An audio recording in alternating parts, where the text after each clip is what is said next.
এক দেশে একটি নদীর ধারে ছোট্ট একটি বেকারিতে বাস করত গোলগাল মিষ্টি এক কুকি। নাম তার কোকো। সে ছিল নরম, মিষ্টি আর তার পেট জুড়ে চকলেট চিপস। কিন্তু কোকো ছিল সাধারণ কুকি না, সে ছিল এমন এক কুকি যে ঘুরে বেড়াতে চায়।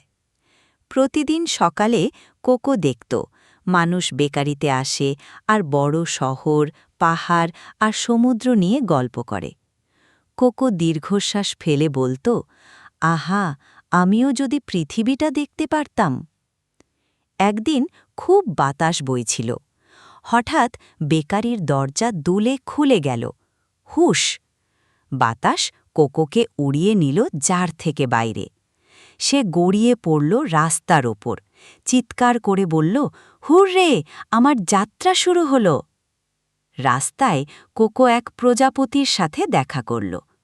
প্রজাপতি বলল, সমুদ্র দেখতে চাও? তাহলে বাতাসকে অনুসরণ করো।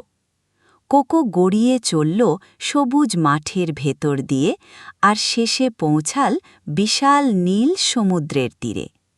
ঢেউগুলো চকচক করছিল, যেন চিনি ঝিকমিক করছে।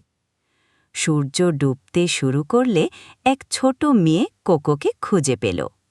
একজন ভ্রমণপ্রিয় কুকি? মেয়ে হেসে বলল।